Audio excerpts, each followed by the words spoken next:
Well, hello and welcome back to the channel. So it's been a little while since I've been able to do a video. Back now, ready to do some longer form videos to help you guys out when it comes to your fitness, health, well-being, and life in general. So today's video is titled The Ultimate Guide to Weight Loss, the only guide that you'll need. So we're going to look at covering off all of the main topics, all of the fundamentals that come with weight loss. So if you consider what weight loss, in the industry, in the fitness industry that I've been involved with for a long time, and in our culture in general, losing weight is the single most common goal out there. So when we look at things like New Year's resolutions, or if we ask people what goals they have, their weight is one of the most common, if not the most common, goal that people tend to have. Now, this is not surprising when we have the vast majority of the population who are struggling in some way with their health. And this is a relatively new thing for our culture. So we haven't really learned many of the ways we can deal with it. So I've got a few notes here that I'll be looking at. So over the years, I've trained many different clients to help lose weight as well as to achieve other fitness goals. Now, when it comes to weight loss, I've had all sorts of guys and girls and women, men, whatever you want to call it, who have achieved really great success when it comes to weight loss. One of my most favorite examples is a younger guy who lost over 80 kilos. So he was about 160 kilos when he started, and now he sits around the 80 kilo mark. So he's basically halved his body weight. And that took him about 2 or 3 years until he got to that point where, well, it was about 2 years for the majority of it. And then since then, it's been many years since then, and he's been able to stabilize his weight at that sort of 80 to 85 range and keep it off for a very long period of time. And there's been many examples of people losing 10, 20, 30, 40 kilos of weight. And it's just awesome to see that people can do it, and just know that it is achievable. It is something that you can do if it is something that you want to do. And that sort of comes to our first point, is that we really got to consider, or you have to consider, when you're saying that your goal is to lose weight, when you say that you want to lose weight, you really have to narrow down and think about why you want to lose weight. What is it about wanting to lose weight that is meant to be motivating you to do something which is going to be hard? It's going to be difficult. It's going to take time. It's going to take commitment. And it's going to take a lot of energy over a very long period of time for a lot of people to achieve that outcome. And so understanding why you want to do it is something that a lot of people really overlook. They sort of say, well, I need to for this reason, or, these superficial ideas, but they don't really delve deeper into it. They don't really try and uncover what things are really genuinely going to motivate them when times get tough. And this is a good starting point. It's a good point for most people to take stock and go, look, why do I want to do this? Is it for my health? Is it for my family? Is it for my ability to do more things with my children? Whatever it might be. You have reasons that you want to lose weight, and those things are going to be different for each person. So the reasons you want to do it versus someone else could be quite different, and you really want to understand what those reasons are. So we want to really think about the foundations of weight loss, fat loss, and fitness. And those things are not necessarily the same. And so once we think about why we want to do something, when we think about why we want to lose weight in the first place, to go along with this why, it's also thinking about, with those outcomes, are they necessarily weight related? Or is it more about your health, your abilities, and your capability to do something? Because whilst fitness and weight loss and weight management kind of relate quite a lot together, they're not necessarily the same thing. And a lot of the benefits that you can obtain on the goal towards losing your weight can be obtained much faster than the actual weight loss outcome. And so what I mean by this is, if we have, for example, say you've got, your end goal is to lose 50 kilos of body weight. Now, you're doing it because you want to be fitter, you want to be healthier, you want to sleep better, all these sorts of things.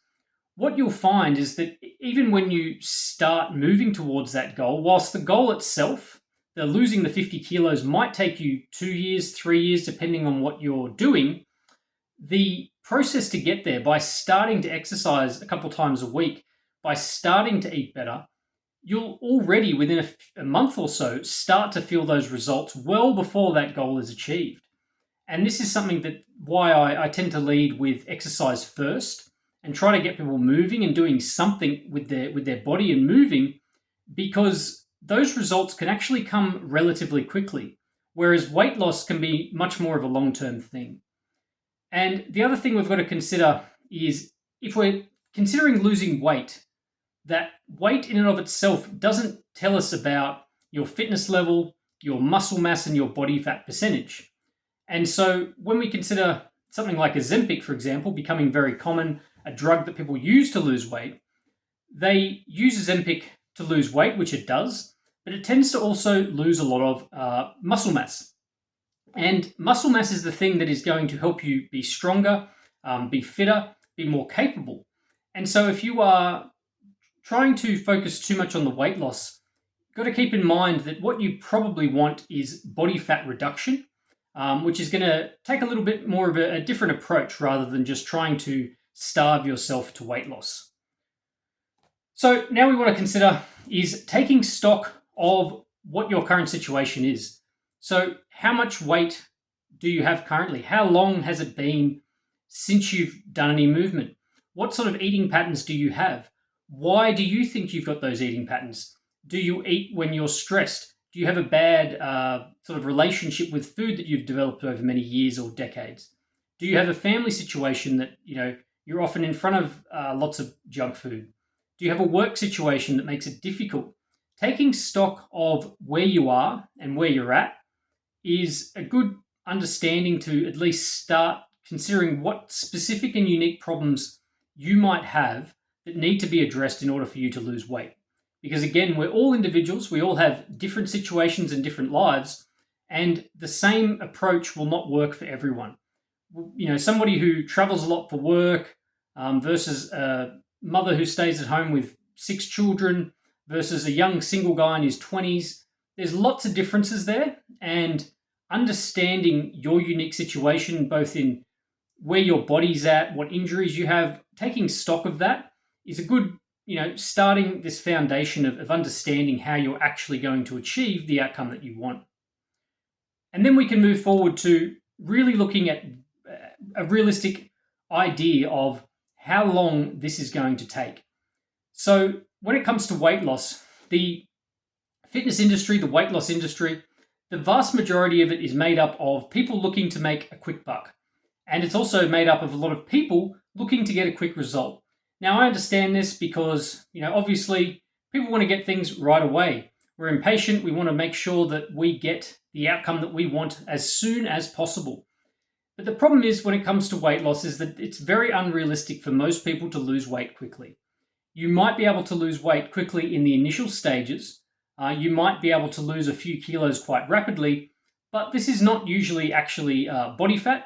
It tends to be, glycogen stores that go along with water weight and a few other things that can mean that the first few weeks of trying some new diet or eating plan or whatever it may be is something that makes you lose a whole lot of weight quickly, but then as you go on, you realize that plateaus quite quickly. So for most people, a realistic goal, a realistic achievement when it comes to losing weight is 0.5 kilo of weight per week. Now, this is a good goal. This is a good outcome. Even if you were losing, say, 0.5 kilo every fortnight, I would still say that was a good progress for most people. Because we all have lives outside of losing weight, for most of us anyway. You can't lock yourself away for a year and focus solely on losing weight. You're still going to have to work. You've still got your responsibilities for your family. You've still got a lot of things going on in your life. And so you need to be realistic when it comes to what sort of outcome you can possibly hope to achieve. And this is probably the single biggest reason people fail when it comes to their weight loss, because they don't have a realistic goal in mind. They think that they can lose 10 kilos in a month. They think that they can lose even 5 kilos in a month. And it's just not realistic. It's just not going to happen for most people without some really drastic, over-the-top situations that are not going to be sustainable long-term anyway. So if you are, and you got to also understand that the more weight you have to lose, the more that additional weight will probably move more quickly. So if you have 50 kilos to lose versus 10 kilos to lose, well, the 50 kilos to lose is going to, the first bit of that is going to be lost for most people more rapidly than the last 10 kilograms. So depending on where you are in that spectrum is going to determine exactly how much weight you might lose week to week. But on a long time scale, if you have 20 kilos to lose, say, realistically, even doing that in a year is a much more realistic goal and achievement. And if you do achieve 20 kilos of weight loss over a period of a year, you should be extremely happy with that outcome. That's the most I could hope for a lot of people, because realistically, most people don't get anywhere near that. They might lose 5 kilos, they put back on 5 kilos, they lose 5 kilos again, and then they fall off the wagon and then try it again next year. So if you can actually lose 10 or 20 kilos in a year that you sustainably keep off, then you've achieved more than 99% of people out there when it comes to weight loss anyway. So be realistic with your goal. Don't overcommit to something that you probably can't sustain. You're much better off, gradually building, gradually working towards an outcome that you can actually achieve than trying to do something that's simply not achievable. So being real with yourself is very important here. With both your goal setting as well as understanding, what things, like when we've talked about all these foundational, things, it's really about, the beliefs and the way you talk to yourself and the way that you do things and the way your lifestyle is. You've got to be comfortable with being real and honest with yourself.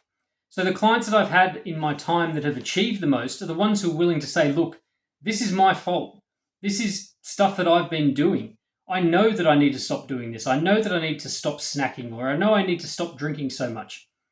You've got to be comfortable with the fact that you're going to have some harsh questions of yourself and of the things that you've been doing that have led to this situation. And this doesn't mean you need to be negative about yourself, or you should be to the point of depression about how bad you've done something. But it also means we don't want to put a positive spin on something as well. So it means being realistic and understanding what's got us in this situation and therefore what needs to change in order for us to get out of it. So we also want to consider progress rather than perfection, especially when you're first starting, when you're first getting, moving towards that goal. We want progress. We don't want to focus on perfection. Again, you have more things in your life than just losing weight. You have more things to do. You have more considerations than just weight loss.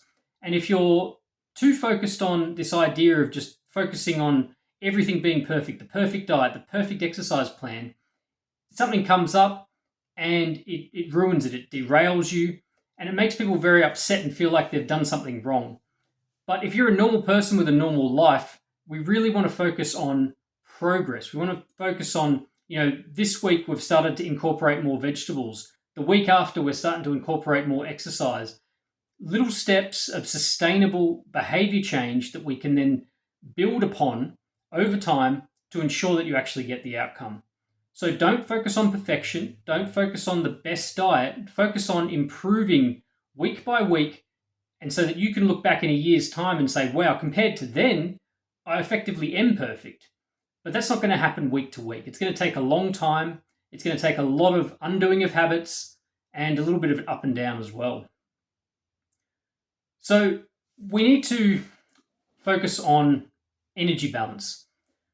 When we consider weight loss, when we consider what we need to do in order to lose weight, energy balance cannot be ignored.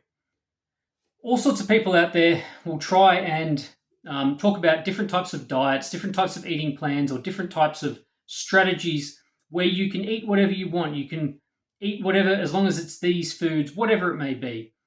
But at the end of the day, it is still about restriction, because they're still cutting out foods, or in the case of, say, intermittent fasting, they're cutting out times that you might be eating foods.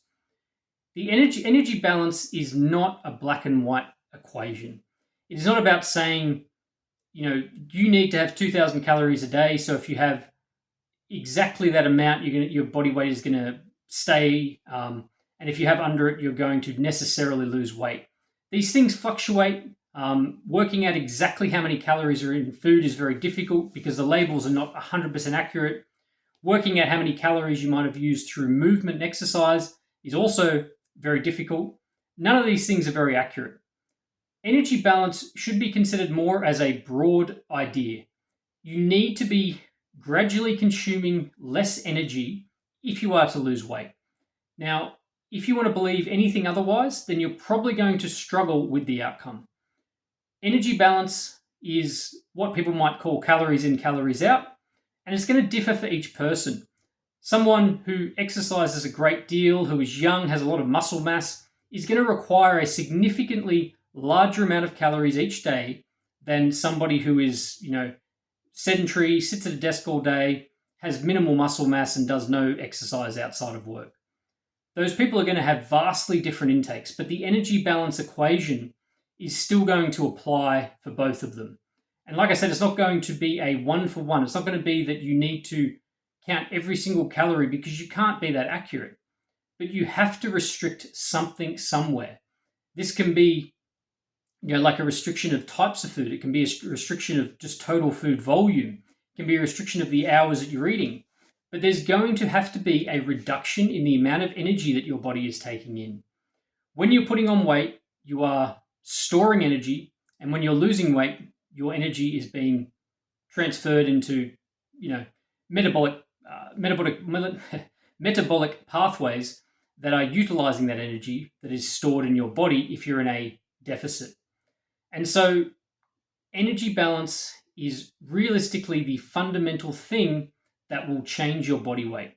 And if you want to ignore this, if you want to act like this doesn't exist, then you are probably going to be someone who always struggles with your weight. So the role of exercise in weight loss, well, sort of like what we talked about at the beginning, where I like to look at exercise more about improving capacity, improving capability, improving your fitness, your strength, your cardiovascular output, and all those sorts of things, rather than using it as a way to lose weight. But it will help you lose weight. The more movement you do, the more energy you're consuming. But you've got to keep in mind when we're talking about energy balance and exercise is that exercise is not, the amount of exercise most people do does not burn a huge volume of calories. The human body is extremely efficient. And even so I went for a run this morning for about an hour and a half. So this is a run through the bush, up and down quite a lot of hills and everything. And my watch that I was wearing said that I burnt 1,000 calories. Now, this might be relatively accurate. It might have been a bit more, might have been a bit less. I don't know. And it's very difficult to ever know unless you're in a laboratory. But 1,000 calories for the amount of effort and energy I had to expend. An hour and a half where my heart rate was over 150 for the entire time. That's a lot of energy. It's a lot of effort. There's a lot of output to only burn 1,000 calories, which I could eat again in, a half an hour sitting down and having a really big meal. So whilst exercise is very good for your health and it will help you lose weight, in and of itself, it's not going to burn the amount of calories that most people hope it will. Going and spending an hour at the gym, whilst it will help you get stronger, it'll help you get fitter, it's a whole lot better than sitting on the couch, is not going to help you lose weight unless you're also including the dietary aspect of it as well. So why most people fail is effectively, like I was talking about before, is that they are impatient and they don't understand how difficult it actually is to lose weight. So if it was easy to lose weight, then everyone would be doing it because everyone has it as a goal, but very few people achieve it. And this is because it is difficult and it's going to take a long time. And if you are impatient with the process, with the fact that it's going to take a long time, then you will fail. So from the outset, you need to understand that this is a commitment that is longer than a quick fix. It's longer than a 4-week program, an 8-week, a 12-week, whatever program out there. It's going to be something that is going to take a while. And if you are serious about it, if you're someone who is serious about losing weight, I would say you want to sit down and commit to an entire year at minimum of doing the process, of doing something, of working towards it. You know, people will go and spend 4, 5, 6, 7, 8 years at university to get something. They'll spend years working in a career to get somewhere, but they won't spend a single year of, say, 3 hours a week of dedicated effort to make sure that their weight loss is going to work. You need to commit, and you need to commit for a long period of time. A short period of time will never, never work. And so, along with this, we have to consider trial and error. You know, when it comes, like we're talking about with perfect versus imperfect, there's a lot of trial and error. There's a lot of working out what works for you in the sense of everyone has different dietary likes and dislikes and different lifestyles. And, you know, for people who, like I was mentioning, people who work away a lot, I travel a little bit, you know, quite a bit actually. In the last 12 months, I've probably spent about 5 months away from home. In the last 18 months. And when you're traveling, for example, it's a lot harder to eat well. It's much easier to eat a whole lot of garbage food because it's just easier to do so. But you also have to understand, you know, some people have different food allergies or different food. They're from different cultures that have, you know, grown up eating different foods. Some people have families that they have to cook for. So there's going to be a lot of trial and error to work out exactly how you can implement better eating within your lifestyle. You know, you might try one sort of eating pattern and find, well, it doesn't really work for you because you're still super hungry. And then you might try something else. And there's nothing wrong with trying things and seeing what works and what doesn't. But you have to really, you know, dig into why it didn't work and really try and understand, well, yeah, I might have tried to eat this thing and I found that, well, I had this sort of breakfast and by the time I get to work, I'm really hungry. Whereas when I have this breakfast, I feel a lot more full and I don't feel like I want to snack so much and it holds me out until lunchtime. So, you know, there's always going to be trial and error along the way, and it's always going to be a learning, an opportunity to learn, I should say, along the way. You know, you're not, no one's perfect and no one's going to have a perfect situation. There's going to be a lot of trial, a lot of trying things, and you have to accept that that's part of the process. So food density, you know, we need to really understand what foods are dense. And when I talk about food density, I'm talking about how much energy is in a certain food, because it's not always super obvious when it comes to food. You know, humans don't necessarily have a very good intuitive sense of how much food energy is in certain foods. You know, so if I gave you a bowl of something and said, well, how many calories are in this? People who know might know the answer, but if you don't know, as a guess, people are very, very far off.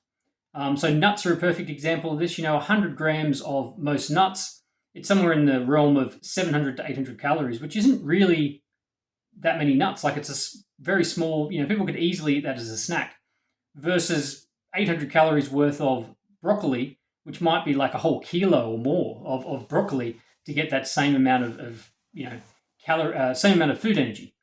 And so we need to understand food density when it comes to energy, because when we're talking about energy balance, if we're trying to reduce the amount of energy coming in, we need to make sure we're at least understanding on a broad scale what sort of foods would be better or worse when we're looking at our meals.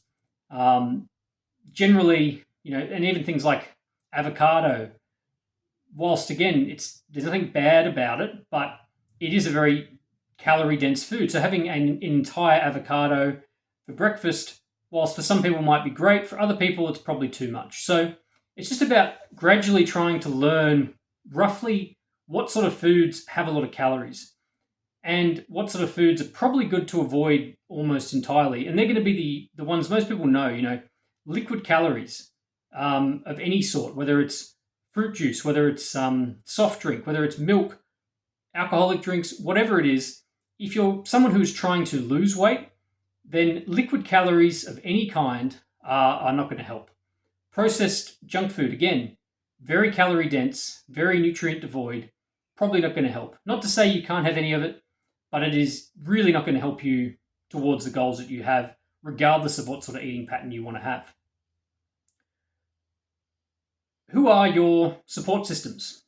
If you're in a household, you have a partner or children or parents or whatever situation you're in, are those people supportive of you making changes? Because if they aren't on board, then it's probably worth sitting down and talking to them about it. You're probably going to have to make some changes that may or may not impact them. If you're in a relationship where you tend to go out to eat a lot of food, or you order a lot of food in at home, or you cook meals at home, whatever it might be, you eat a lot together. You're always eating together.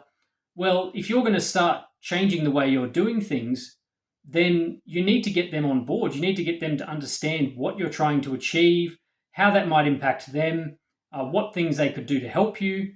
And this doesn't have to be, family members. It can be friends. It can be anyone that you know around you. It's about understanding what support systems do you have in place that can help you towards those goals. Having someone who can go out for a walk with you in the morning, or a friend who you can go to the gym with. These are all things that that people often overlook when it comes to losing weight and getting fit and healthy. Because support systems, if you have people in your life, people close to you who are not supportive of you trying to do something, then it makes it a lot more difficult. If you're trying to lose weight and then someone brings you home something that you're not going to be able to resist eating, well, they're pushing you away from that goal that you have. If you're trying to lose weight and someone brings you ice cream and you say, well, why did you bring this?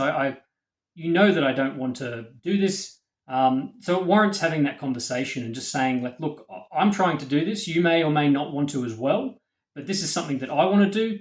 This is something that I need to do for my health or whatever it may be.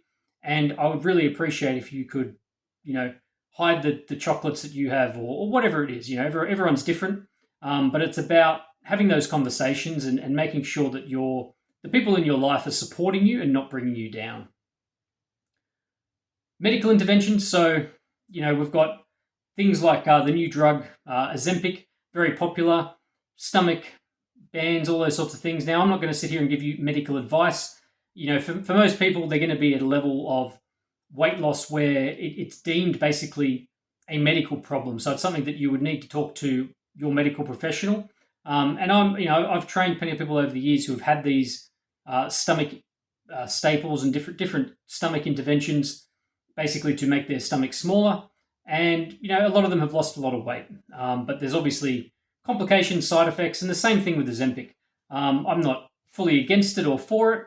I think it has a place in the broader scheme of weight loss, but for most people, it's something they need to really talk to their doctor about, because if they're on the lower end of weight loss, it's probably not going to apply to them. But it's in the media a lot, it's out there, people talk about it a lot, and you'll hear a lot of talk about Ozempic, especially now. So we want to build lifelong habits. We want to be gradually putting in place things that we know, or we can start to ensure that we're doing for the long term. So we want to look at weight loss not as something we're doing for this week or this month or for some event coming up, but as something that we're going to do for our life, for our future, and something that we can build the habits and lifestyles around to ensure that once we lose that weight, we're going to be able to sustainably keep it off for the long term as well. Because whilst people may lose weight for a wedding or whatever it might be, they often then put it back on afterwards. And so unless we look at building lifelong habits, building lifestyle habits, then you're going to find that you're just going to drop some weight, put it back on, drop some weight again. You need to look at something that's sustainable. You need to look at building habits that are lifelong. And you also need to make it easy for yourself, Don't trust your instincts. The environment that we have out there, the environment that we have today versus even 50 years ago, and especially, say, 100 or 200 years ago, we call it an obesogenic environment. The environment out there is geared towards making you put on weight. 100 years ago or a little bit before that, food was scarce. Even 100 years ago in Australia, food was a lot more scarce than it is now. And most people had the opposite problem. They had a problem getting enough food. And so the idea that you would have so much food in so much abundance and so much food energy out there that you would be putting on weight all the time, it's a very new concept for humans to have to deal with, because for almost all of human history, we've lived in a scarce environment. And our bodies are geared towards that. Our bodies want to, if we've got food available, we want to eat it. But we have to make it easy for ourselves. If you have a household full of junk food, the chances are that's going to get eaten by someone. When you go to the supermarket, that's the point where you're making that choice there to make the rest of your week easier. If you put those things in your trolley and buy them and bring them home, they're going to get eaten. So if you make that choice at the supermarket to not buy it, you've just made the rest of your week easier because you don't even have to say no.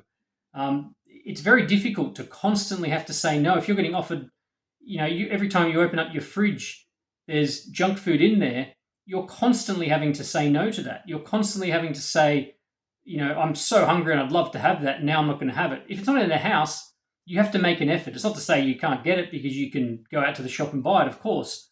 But if you're just sitting there at home on a Monday night, are you going to walk up to the shops just for a quick snack? Maybe, maybe not. If it's in your cupboard or if it's in your fridge, that chance is very high that you're just going to eat it because you're hungry. So consider that with everything that you do with your weight loss. Make it easy for yourself. Weight loss is hard. Don't make it harder than it needs to be. Build your environment to be conducive to weight loss. Build your environment to be conducive to you having healthy habits. Make sure that when you do the shopping, you're buying healthy food. Remove the delivery apps off your phone. Delete your accounts for the delivery apps, whatever it may be. Make it harder to do the bad choice and make it easier to make the good choice. Because in the environment that we live in today, in the modern environment of food, there are just an endless array of things that make it hard for us to lose weight, that make us hard to live a healthy lifestyle. And if you're constantly saying no to things, you're constantly trying to just willpower your way through, then you're probably going to struggle and not achieve those goals. So finally, stay the course and you will win. If you commit to the goal, if you commit to losing weight, if you understand that you're going to need patience, you're going to need time, you're going to need to put some energy into it, you're going to need to really dig deep at times, but you're going to need to stay the course most fundamentally. And whilst there's more to it than just this, this is the foundation, this is the overall, things that you want to really consider if weight loss is your goal. So I hope that's been helpful. We're on about half an hour now. So if you have any other questions, any other comments, I'd love to hear your thoughts, your experiences with losing weight. So either drop us a comment, send us a message. Love to hear your experiences and what struggles you've had with losing weight in your lifetime.